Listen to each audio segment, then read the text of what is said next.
이렇게 오늘 이렇게 쭉 이제 이동하시고 실제 평소에 이제 일상생활이 어떠신지도 좀 궁금해요. 그러니까 예를 들면 오늘도 예를 들면 집에서 자립생활지원센터 뭐 근무지로 이제 가셨다가 아니면 또 이렇게 오늘 이렇게 저희들이 영상을 촬영하기 위해서 또 이렇게 옮기시거나 할 때 오늘 이동하시는 과정에서 가장 이렇게 멈칫하게 되는 한 지점이 있다면 어떤 곳이었어요?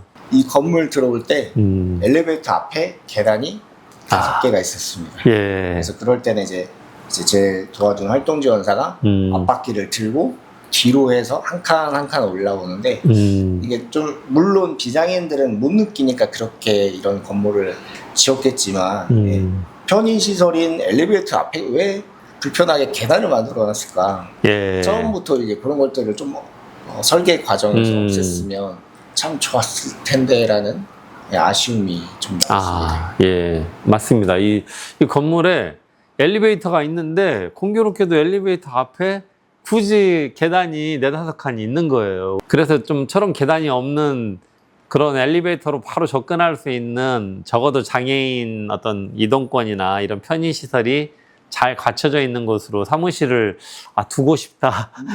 그런 생각 저도 해보는데 어떤 아까 인도 문제도 그렇고 일상의 어떤 세세한 모든 것 하나하나가 사실 장애인분들의 이동이나 어떤 편의성 자체를 잘 갖추고 있지 못한 곳이 아직은 너무 많은 거잖아요. 익산에서 버스, 택시 아니면 이제 뭐 휠체어를 타고 보행하는 중에 가장 먼저 바꾸고 싶은, 그리고 이것은 정말 바꾸면 충분히 실행이 가능해, 그렇게 좀 생각되는 건 뭐 여러 가지가 있겠지만 대표적인 거 하나 뽑아본다면 뭐가 있을까요? 장애인 콜택시를 타고 이용하는데요. 이 콜택시가 처음에는 이제 주 대상이 휠체어를 이용하는 장애인들이 이제 대상이었습니다. 네. 어느 순간 이제 점점 범위가 넓어지면서 시각장애인이나 이제 투석받는 신장장애인분들도 타는데요. 물론 이제 그분들도 탈 수 있는 권리는 있습니다. 근데 이제 수요는 점점 느는데 그에 맞는 이제 차량들의 배차나 이제 신규 차량 구입이 좀 더딘 것도 사실입니다. 그래서 이제 지금 현재 전주에서는 네. 휠체어를 타는 분들은 경사로가 설치된 그 장애인 콜택시를 이용하게 하고 그렇지 않은 다른 이제 일반 장애인들, 비휠체어 비휠체어 장애인분들 분들은 시범 사업으로 바우처 택시라고 해서 일반 택시를 이제 협약을 해서 그 택시에 이제 걸을 수 있는 장애인분들은 그 택시를 이용하게 하는데요. 근데 익산시도 내년부터 계획은 하고 있다고 하는데 아시겠지만 계획은 계획이라 네. 진짜 실현될지는 모르겠지만 꼭 실현이 돼서 좀 더 모든 장애인들이 자기에 맞는 이런 차량들을 이용하면서 모두가 이동권이 조금 보장되고 편리해졌으면 합니다. 그러면 좋겠네요. 그럼 현재 우리 지금 장애인 콜택시 우리 주변에 주 이제 카니발 차량이 개조가 되어서 운행이 되고 있는 걸 보게 되는데 익산은 현재 몇 대 정도 운행이 되고 있어요? 이제 그렇게 경사로가 설치된 차량은 약 40대 정도. 저도 그런 얘기 들었거든요. 그러니까 예전에는 정말 내가 예를 들면 바다가 보고 싶어, 아니면 어디에 꼭 가고 싶은 곳이 있는데 그 콜택시가 없을 때는 그것조차도 사실 어려웠는데, 그리고 콜택시가 뭔가 도입이 되고 그런 부분이 좋아졌다. 그런데 말씀처럼 그렇죠. 택시도 요즘 영업도 힘들고 손님도 부족하다는 이야기들이 있는데 그렇게 바우처 택시 같은 것들을 도입해보면 훨씬 지역의 여러 가지 그 일자리 문제며 지역의 경제 순환이며 또 장애인분들도 좀 더 수월하게 어떤 차를 배차받을 수 있고 좀 그런 용이하겠네요. 추가 설명하자면 이제 그렇게 경사로 차량들이 있고 임차 택시라고 해서 시가 직접적으로 개인 택시와 계약을 맺어서 그 차량들은 제가 이제 알기로는 10대가 조금 안 되는 걸로 알고 있습니다. 그렇다 보니까 이 비휠체어 이용자와 휠체어 이용자가 거의 제가 알기로 5대5 정도 되는데 그 임차 택시가 이제 차량이 현저히 부족하다 보니까 그러한 조금 애로사항들이 있습니다. 익산이 진짜 딱 생각하실 때 장애인 정책 관련해서 이런 3가지 정도는 일정 정도 예산과 의지만 있다면 충분히 할 수 있는 일이다, 장애인분들이 좀 많이 바라고 실제 현장에 계시면서 생각되는 3가지를 제시해 주신다면? 장애인 자립에 이제 꼭 필요한 것 중에 하나가 소득인데요. 그래서 일자리가 좀 많아졌으면 합니다. 근데 지금 우리 익산시가 최근에 시청이 새로 이제 건립이 돼서 잘 만들어졌는데요. 제가 이제 한 번씩 시청 갈 때마다 로비가 상당히 넓습니다. 1층 로비가. 근데 이제 보신 분도 있겠지만 전북 도청 가면 1층에 장애인분들이 하는 카페가 있거든요. 아, 예, 예. 그리고 우리 익산시가 1층에 현관에 그런 식의 카페를 좀 지원을 해서 장애인들의 일자리를 그렇게 직접적으로 좀 확대했으면, 예, 그거는 얼마든지 약간의 예산만. 그렇죠. 저 많은 공공기관들이 하고 있는 사업으로 알고 있어요. 근데 우리 익산시는 그게 안 돼 있네요. 아, 이왕. 공간은 있으니까 의지만 있으면 그거는 바로 네. 할 수 있다고 보고요. 이동권에 또 관련된 건데요. 제가 알기로는 이제 전북도에 장애인들이 단체로 탈 수 있는 버스를 구입을 해서 대여를 한다고 하는데, 이제 전북도에 제가 알기로는 딱 한 대가 있습니다. 아. 그렇기 때문에 우리 익산시에서 버스를 약간 미니버스와 대형 버스를 좀 구입을 하고 거기에 휠체어도 탈 수 있는 그런 장치까지 마련을 해서 익산시 뭐 단체나 아니면 어디 가족이나 일정 규모의 대상들한테 대여를 하고 기사님까지 해서 지원을 해줘서 바다를 보고 싶고 아니면 산을 가고 싶고 어디 놀러 가고 싶을 때 그렇게 좀 지원을 해주면 어떨까? 예. 그렇죠. 지금은 1인밖에 이동을 못 하는데 좀 같이 3, 3, 5 모여서 아니면 좀 더 여러 명이 같이 함께 가고 싶은데 항상 그냥 1인 한 차로만 이동해야 되는 이제 그런 부분에 대해서, 예, 우리 익산 정도의 도시라면 그런 정도는 도입해야 되지 않겠냐.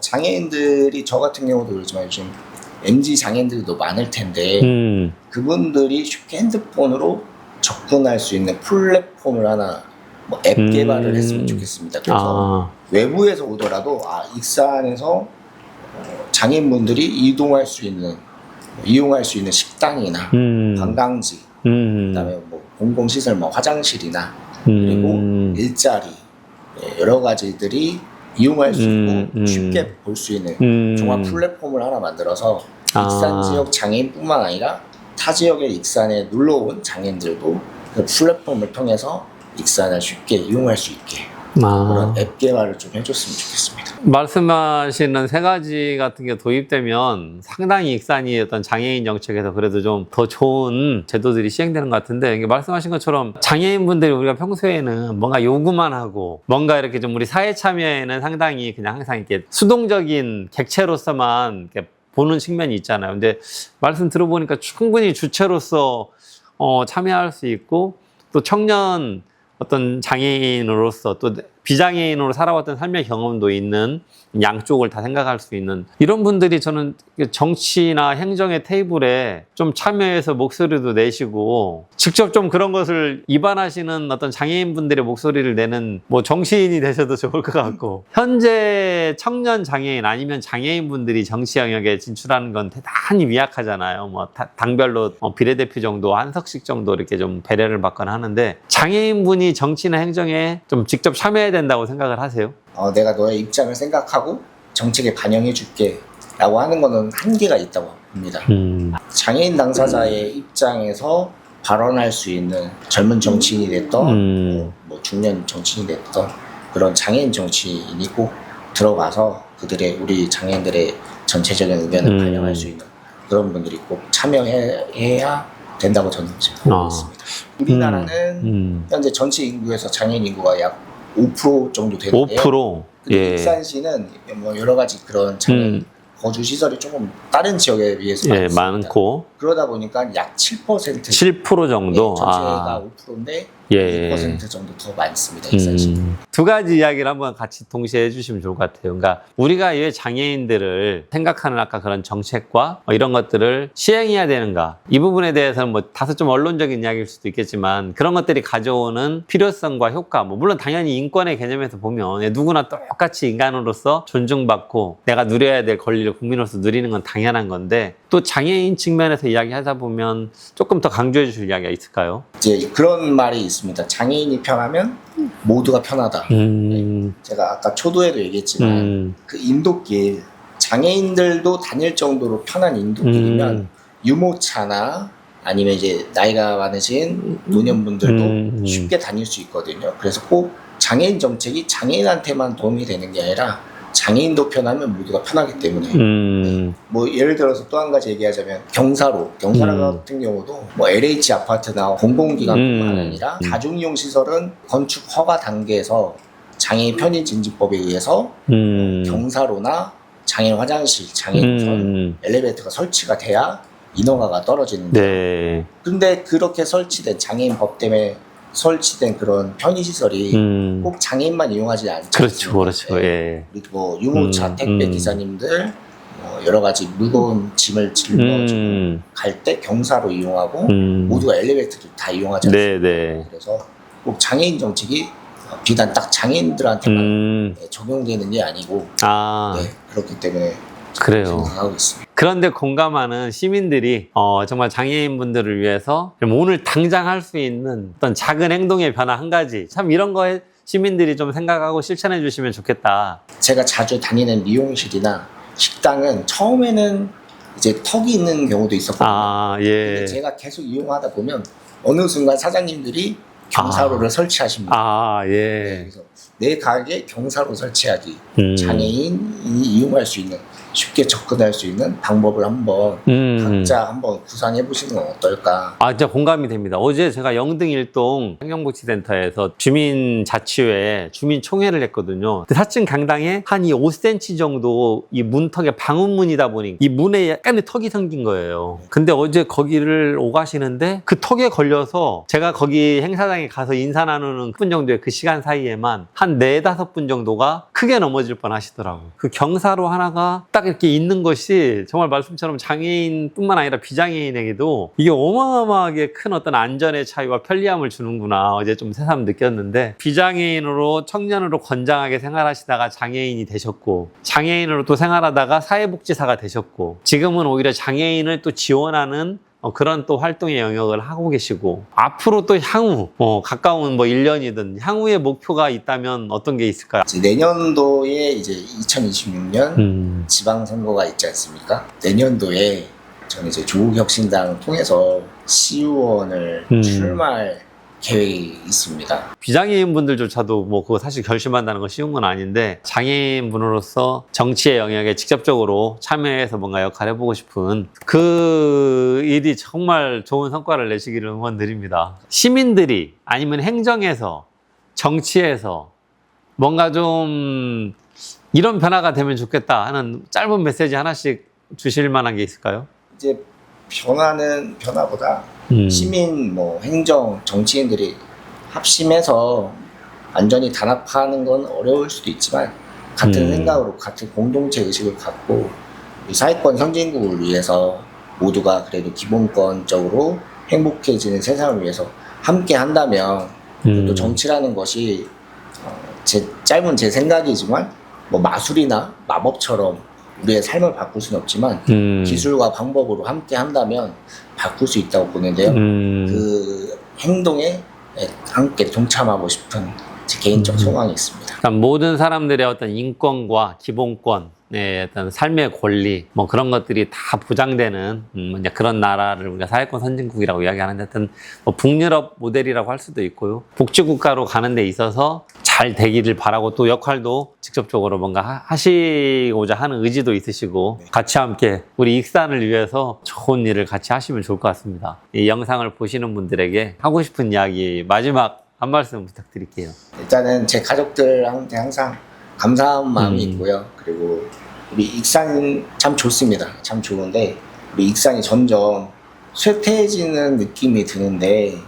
더 이상 쇠퇴하지 않고 지금 있는 자원들을 잘 활용하고 가꿔서 많은 숫자가 늘어나진 않지만 그래도 현재 있는 익산 시민들이 행복해지는 그런 삶이 될 때 그곳에 저도 함께 동참해서 행복해지고 함께 갔으면 하는 바람이 있습니다. 오늘 몇 가지 이야기들 나눠봤습니다. 내 삶의 불편을 함께 고치는 도시, 그 그림을 짧은 시간이지만 김영민님과 함께 그려봤습니다. 이 영상을 보시는 분들도 우리 도시가 또 어떤 도시가 되면 좋겠다 하는 데 대해 생각을 해보시게 될 것 같습니다. 우리 모두 오늘 작은 선택 한 가지씩을 통해서 장애인, 비장애인이 더 함께 어울려서 더 아름답고 행복하게 살아갈 수 있는 그런 익산이 될 수 있도록 뭔가 한 가지씩 실천해 보시면 어떨까 생각이 듭니다. 정말 김영민 사무국장님 응원드리고요. 저희가 으라차차 한번 하면서 마무리하면 좋을 것 같습니다. 김영민님의 앞으로의 계획, 갖고 계신 꿈, 그리고 지금까지 잘 극복해 오신 것처럼 또 다른 장애인분들에게도 더 희망과 도움을 드릴 수 있는 활기찬 행복한 삶 되시기를 바라고 김영민 위원장님을 응원합니다. 으라차차!